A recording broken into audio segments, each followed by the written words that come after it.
പരാജയത്തിലേക്ക് നയിക്കപ്പെടുമെന്നത് മറന്നുപോകരുത്. അങ്ങനെയെങ്കിൽ ശമൂവേലിനെ നീ ശുശ്രൂഷിക്കുന്നതും ജനമെന്ന ഫെലിസ്ത്യരുടെ കയ്യിൽ നിന്ന് വിടുതൽ പ്രാപിച്ചതും അത് ദൈവത്തിന്റെ കരുണയാണ്.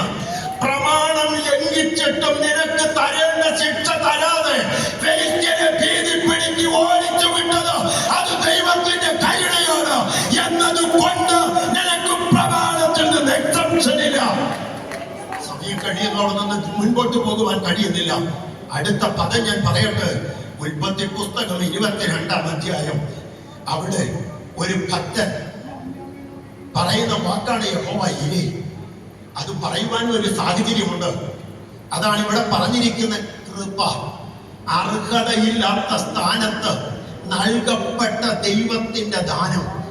അർഹതയില്ലാത്തത് നൽകപ്പെട്ടതാണ് കൃപയെങ്കിൽ അർഹതയുള്ളത് വിലക്കപ്പെട്ടതാണ് കരുണ. യേശുവിന്റെ നാമത്തിൽ ജയം. കരുണയാണ് മുൻപേ കണ്ടതെങ്കിൽ കൃപ എന്നത് അർഹതയില്ലാത്ത ഇടത്താണ് താൻ ഈ വാഗ്ദത്തത്തിൽ വിശ്വാസികളുടെ പിതാവാകുവാൻ വിളിക്കപ്പെട്ട് ഈ മെസൊപ്പൊട്ടോമിയയിലെ ഊരിൽ നിന്ന് ഇറങ്ങി വന്നത്.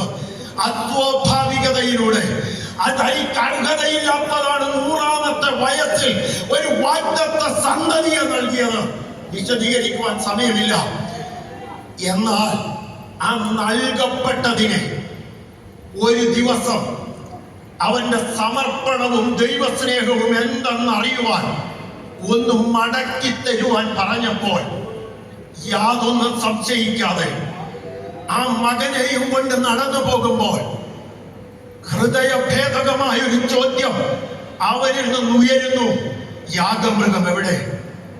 അവൻ പറഞ്ഞു, അർഹതയില്ലാത്ത ഒരു പദവി എന്നെ തന്ന, അർഹതയില്ലാത്ത ഒരു ദേശത്തേക്ക് വിഗ്രഹാരാധനയുടെ ഇടയിൽ നിന്ന് എന്നെ കൊണ്ടുവന്ന, അർഹതയില്ലാത്ത ഒരു ദാനം നിന്നെ എനിക്ക് തന്ന, എന്നെ വലിയ വലിയ ജാതിയാക്കാമെന്ന് അർഹതയില്ലാത്ത വാഗ്ദത്തം എനിക്ക് തന്നവന് നിന്നെ എനിക്ക് അർപ്പിച്ചാലും ആ വാഗ്ദത്തം കരുതുവാൻ അവൻ വിശ്വസ്തൻ.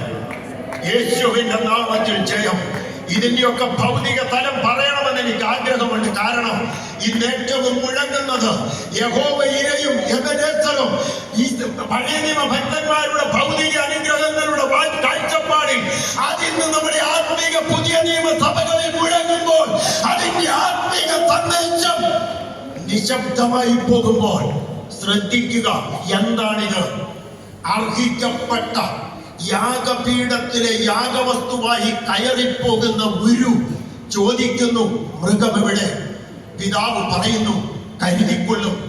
അതെ, അയ്യോ ഞാൻ അനിഷ്ട മനുഷ്യൻ, പാപത്തിന്റെ ഈ ജഡത്തിൽ നിന്ന് എന്നെ വിടുവിക്കുമെന്ന് ഉറക്ക നിലവിളിച്ചുകൊണ്ട് അർഹിക്കപ്പെട്ട മരണത്തിനു വേണ്ടി മുൻപോട്ട് പ്രയാണം ചെയ്തിരുന്ന നമുക്ക് ദൈവമനാദി നിത്യതയിൽ തന്റെ തിരുഹൃദയത്തിൽ കരുതിയിരുന്ന ആ അറുക്കപ്പെട്ട കുഞ്ഞാടാകുന്ന യേശുക്രിസ്തു എന്ന ദൈവ കുഞ്ഞാടിനെ നമുക്ക് വേണ്ടി കാൽവരിയുടെ കുലക്കളത്തിൽ ഒരുക്കിയത് നമ്മുടെ മനോമുകുരത്തിൽ വരുന്നത് എവിടെയെന്ന് ചോദിച്ചാൽ ഇസഹാക്ക് കൊല്ലപ്പെടേണ്ട അർപ്പിക്കപ്പെടേണ്ട യാഗപീഠത്തിന് മറുവശത്ത് കരുതിയ ദൈവം അവന് വേണ്ടി കരുതിയ ഒരു യാഗമൃഗം, ഒരു കുഞ്ഞാണ് അവിടെ കിടപ്പുണ്ടെങ്കിൽ ഞാനും നിങ്ങളും ഇന്ന് തത്സമയത്ത് സഹായത്തിന്റെ കൃപ പ്രാപിച്ചത് നമുക്ക് വേണ്ടി പരമയാഗമായി തീർന്ന ആ ദൈവ കുഞ്ഞാടിന്റെ പരമയാഗമാണ്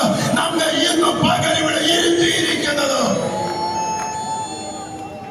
തത്സമയത്ത് സഹായത്തിനുള്ള കൃപ ഓർക്കുക.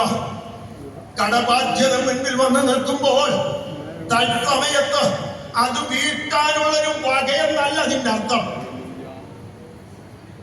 ഈ സംഭവിപ്പാനുള്ള എല്ലാറ്റിൽ നിന്നും ഒഴിഞ്ഞു പോകാനും മനുഷ്യപുത്രന്റെ മുൻപിൽ നിൽപ്പാനും എന്നെയും നിങ്ങളെയും പ്രാപ്തരാക്കേണ്ടതിന് അവൻ ഒരിക്കലായി ദൈവക്കുഞ്ഞാടായി പേരിളറക്കപ്പെട്ടു എങ്കിൽ അവൻ വാഗ്ദത്തം ചെയ്ത പരിശുദ്ധാത്മാവിനാൽ അവന്റെ വചനത്താൽ ദൈവസഭയെ മുൻപോട്ട് നയിക്കുന്നുവെങ്കിൽ ഇന്ന് പകൽ തത്സമയത്ത് സഹായത്തിനുള്ള കൃപയ്ക്ക് വേണ്ടി അവന്റെ പാദവീഠം ഓടി അണയുവാൻ കൃപ ലഭിച്ച ദൈവമൈതരെ